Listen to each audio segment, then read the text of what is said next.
प्रेरक है श्री राम का आदर्श जीवन।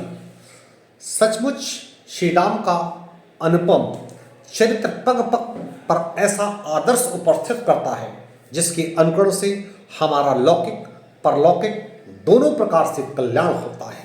जन साधारण के लिए मर्यादा पुरुषोत्तम श्री राम ने आदर्श जीवन का अच्छा नमूना प्रस्तुत किया है।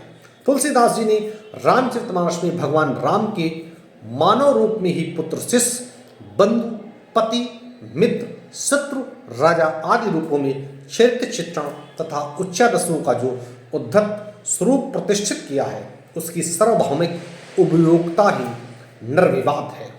श्री राम बचपन से ही आदर्श पुत्र हैं।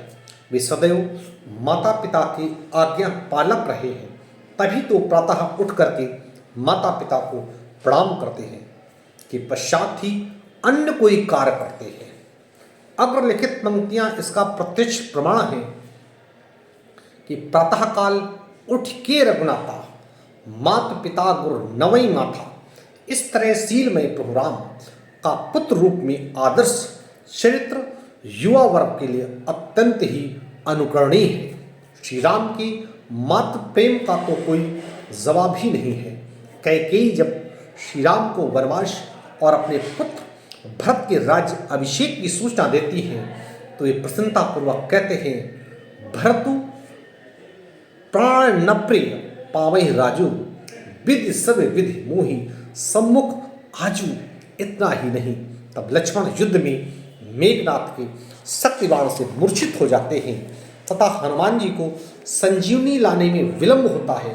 तब श्री राम का भातृ प्रेम चरमोत्सव पर दिखाई देता है और तभी तो वो दुखी होकर के कहते हैं, जो जन त्यों बनो बंधु बिछोहू, पिता भजन मन त्यों नहीं ओहू।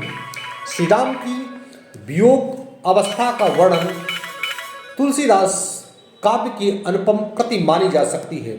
ईश्वर होते हुए भी उन्होंने मनुष्य के सदृश सीता विरह में व्याकुल होकर के कंड काकीर्ण जंगलों में खाक छानते हुए पशु पक्षियों, लता वृक्षों, पहाड़ों, नदियों तक के सीता के बारे में पूछ करके पता लगाने की चेष्टा की। और वनवास के दौरान श्री राम ने सदैव कोल, किरात, भील आदि छोटी जातियों के साथ समता के व्यवहार किया। केवट और सबरी के चरण धुलवा करके उनका उद्धार किया। सीता जी की तलाश में उन्होंने वानर और रीछ जातियों की सहायता ली और श्री राम की शरण में आए हुए हर प्राणी की रक्षा की और सबको अभय वर का वरदान दिया।